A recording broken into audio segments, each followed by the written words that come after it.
20년을 이제 선방에만 다니시던 지원 스님께서는 은사 스님이 갑자기 열반을 해서 서울 한복판에 2절 보문사를 맡으셔서 선생들이 그때 당시에 스님이 1년도 못 버티고 다시 산중에 돌아올 것이다 라고 예측했다고 하는데, 어떻게 영합한 이렇게 선방까지 마련하시고 조계종 포교 대상까지 받으시고 이렇게 잘 끌어나갈 수 있던 비결이 뭡니까? 그래서 저는 제가 은사 스님이 2000년도 7월 2일 날 돌아가셔서 신흥사 오연 스님께서 그러더만 향성 선언이 오픈됐으니까 자네 가서 한철 살아주라고. 그때 이제 우송 스님이 제물을 받고 그래서 이제 거기 한철 살 때 7월 2일 날 은사 스님이 돌아가셨다 갑자기. 그래서 이제 와서 이제 초상을 치르고 그리고 저는 이제 제가 위에 사장님들도 계시니까 제가 주지한다는 생각을 한 번도 안 했어요. 안 했는데 은사 스님이 저를 어떻게 받는 건 몰라도 제가 선바에만 가면은 대중공양을 신도분들을 꼭 오는 거예요. 포교를 하시면서도 선방 스님들을 아끼는 게 있었어요. 그에도 2000년도도 7월 칠석세고 오신다고 했는데 갑자기 돌아가셨잖아요. 그래서 그때만 해도 김포 속초간에 그 비행기가 있었어요. 휴가철이니까 7월달이니까 와서 초상 치르고 49제 이제 해제고 치렀는데, 저는 여기 내가 사장님도 계시고 또 저는 선방에만 살았기 때문에 제가 주지가 된다는 걸 꿈에도 생각을 못했어요.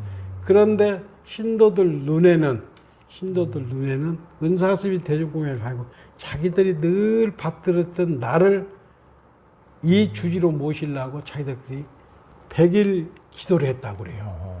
그때 나는 신흥사에 안 있고 기계하며 살았을 때거든.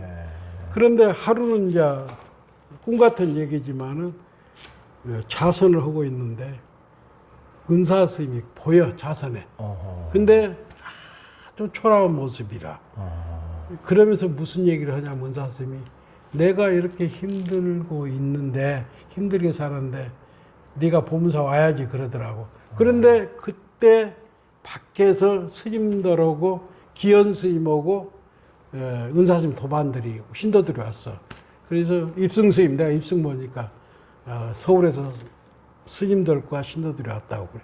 그래서 나갔어. 그랬는데 그분들이 한다는 얘기가 스님이 보문사를 맡아달라고 그러더라고. 근데 내가 꿈을 졸면서 꾸었던 그런 것들이 영향을 미쳐서 내가 주지로 가겠다고 한 거예요.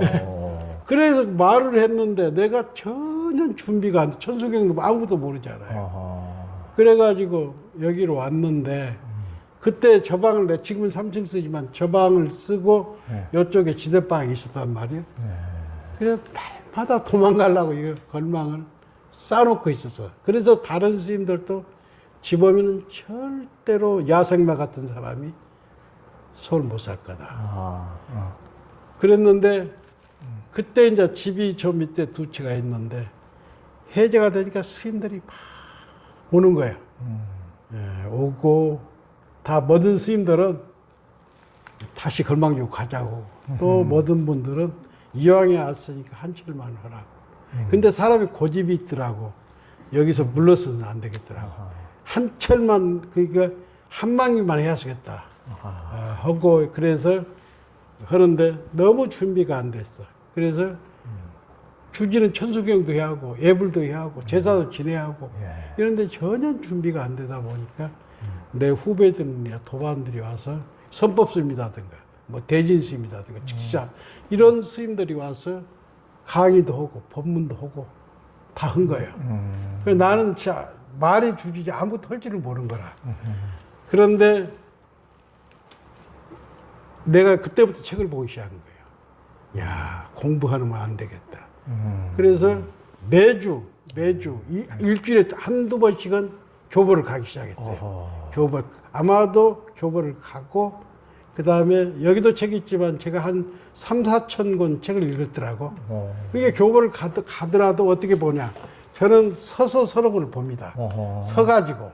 그리고 거기서 중요한 부분은 메모를 했어요. 제 방이나 이런 데 이제 메모지가 있는데 거기서 느낌을 다 적은 거예요.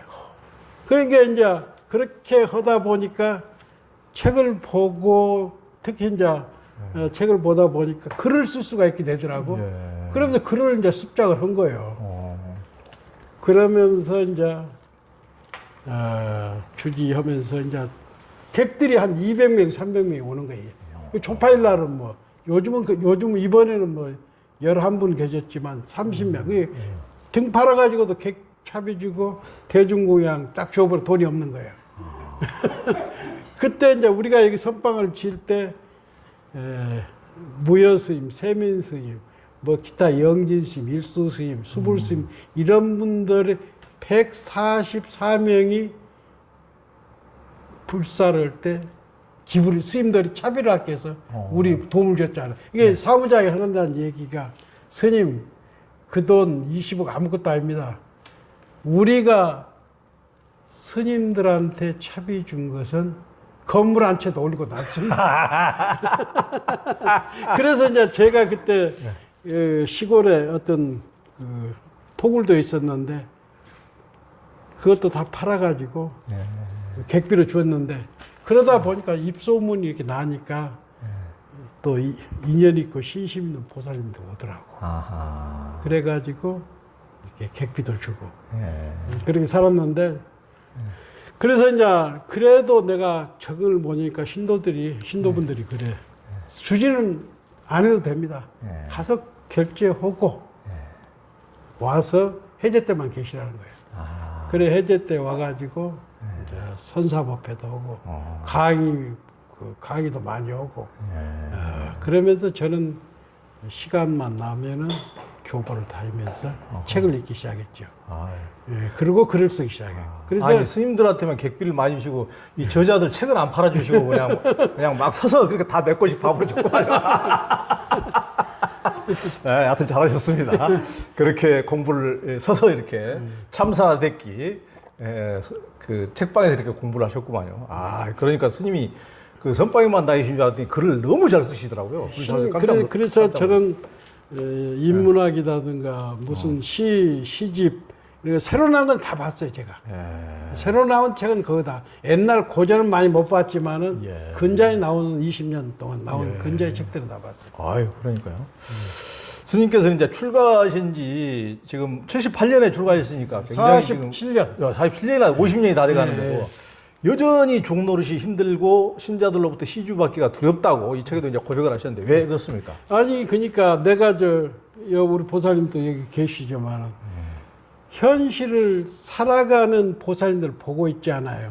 그 절에 시주하는 데 보면은 있어서 시주하는 것이 아니라 신심을 하잖아요. 그분들이 아낀 것들을 저희들한테 시줘야 돼. 그것을 산중에 있을 때는 저는 몰랐죠. 몰랐는데 막상 주지를 해보니까 빨리 공부하지 않으면 안 되겠더라고. 저렇게 어렵게 모아서 시주를 하는데 그래서 옛날 스님들은 성철 스님 같은 이런 얘기를 했어. 하사를 맞는 그런 가슴에 하사를 맞는 심정으로 시주, 특히 신심 있는 사람들의 시주를 받았어. 그런 신심 있는 사람들의 시주는 하사를 맞는 기분으로 받아라. 현장에서 이러다 보니까 이거 직접 보다 보니까 내 공부는 생각보다는 더디고 시주는 은혜는 더 깊어가고 그래서 현장에 포교는 입장에서 보면은 빨리 공부하고 그 깨달음을 실천해야 하겠다. 그러니까 늘 어려운 거예요. 괴로운 거예요. 힘들어요, 지금도. 그러니까요. 그러니까 선생님께서 또 중요하신 말씀이 시주의 복전이 되어야 된다. 복전이 돼야죠. 그들이 시주를 하면은 그 복을, 그 스님은 그 깨달아서 그분들에게 복밭이 돼야지요. 시주한 만큼 몇 배 무량 대복을 그들에게 행복을 갖다 줘야잖아요. 근데 절에 와서도 신심도 안 나고 보살님들이 이름을 안 오잖아요. 그렇죠. 그런데 그분들에게 늘 시신과 복절이 되는 수행자가 돼야 하는데 그런 것들이 좀 다 못 오고 있으니까 늘 괴로운 거죠. 예. 그래서 요즘은 이제 저도 유튜브 구독자들이 많으니까 그냥 막 책만 내면은 전부 다 좀 그 보기를 원해가지고 제가 요즘에 잘 힘든데 안 가는데 그래도 이 지범 스님만은 뵈러 온 이유가 이 당신은 이미 완벽한 사람이다 이 책에서 일방적으로 선생들을 옹호만 한 것이 아니고 우리나라에는 예나 지금이나 깨달은 선사는 많은데 깨달음의 삶을 사는 선생은 드물다 하고 예리하게 이제 말씀을 해주셨기 때문인데요. 저도 이제 제가자로서 수행을 하면서도 과연 수행을 왜 하는 것인지 수많은 수행자들을 보면서도 이제 그런 부분을 성찰하면서 스님과 같은 문제의식을 많이 가져봤는데요. 스님께서는 왜 그 깨달은 선사는 많은데 깨달음의 삶은 선생은 드물다 이렇게 말씀하신 겁니까? 그 모델이 부처님이죠. 부처님이 6년 고행을 해가지고 그 돌아가시려고 했잖아요. 예. 그래서 재석천왕이나 범천왕이 중생들이 있다.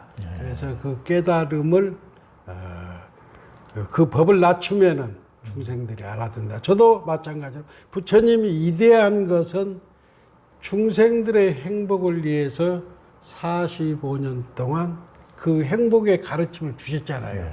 부처님이 깨달아 가지고 그대로 열반에 들으셨다면 이미 불법은 없습니다. 그래서 한국 불교는 그래요. 오늘 또 우리 이제 자자가 아니라 방을 이렇게 짰는데 지범 스님이 한 철에 한 달에 법회가 매주 화요일 날 4번이면 4번에다가 그 다음에 일주일에 한 달에 또 4번 일요법문 있잖아요. 그리고 방송도 한 달에 4번 나가잖아요. 요만 해도 내가 하는 법회만 해도 430이 굉장히 많아요. 예. 그런데 이것을 우리 입승 스님께서 지범스님한테 다 맡길 것이 아니라 우리 한주들은 25년 이상 되는 분들은 그래도 공부하러 왔으니까 한 철에 한 번 정도는 사부 대중을 위해서 법문을 해야 한다. 그래서 임시로 지금 이렇게 다짐을 받았습니다. 법문도 그래요. 아무리 많이 알아도 이것이 꾸준하게 법문을 하지 않으면 좋은 법문을 할 수가 없어요. 그렇죠. 그래서 저도 이제 6년간 이렇게 BBS 불교 방송 무명을 밝히고 해서 지대방 산책에 지금 출연하고 있잖아요. 근데 제가 방송 출연하기 전에는 사실은 남 앞에 말을 못했어요. 근데 법정 스님, 성철 스님, 경어 스님, 뭐 해암 스님, 법전 스님, 당대 하남 스님, 뭐 할 것 없이 당대에 선지식들 방송을 하다 보니까 그분을 예를 들어 법정 스님 법문을 한다면은 법정 스님은 모든 사람이 알고 있잖아요. 그러면 법정 스님의 방송을 높은 법문, 높은 청취율이 높게 하려면은 내가 법정 스님에 대해서 너무 잘 알아야 한다. 그래서 웬만한 법정 스님의 책들을 그 수필집을 보통 6, 7번을 읽었잖아요. 그리고 기상에서 가서 발언도 하고. 그래서 지금 이렇게 유튜브 쳐보면 내가 법정 스님에 대해서 공부하고 유튜브가 20만이 넘잖아요. 20만이 넘어. 그러니까 저는 6년 동안 방송하면서 사실은 공부를 많이 한 것 같아요.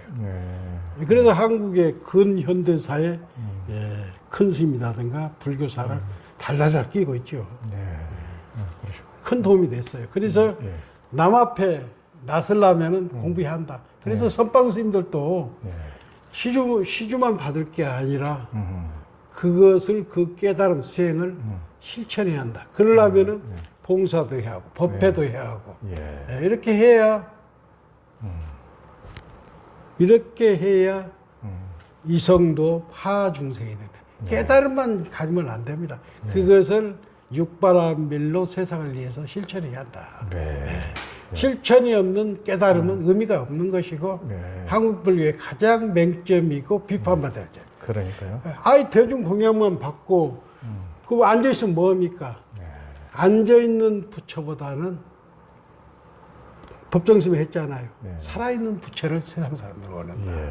그래서 공부는 공부대로 하더라도 여선에는 해제 때는 선방 수사도 봉사하고 법문도 하고 봉사도 하고 이렇게 해야 한다.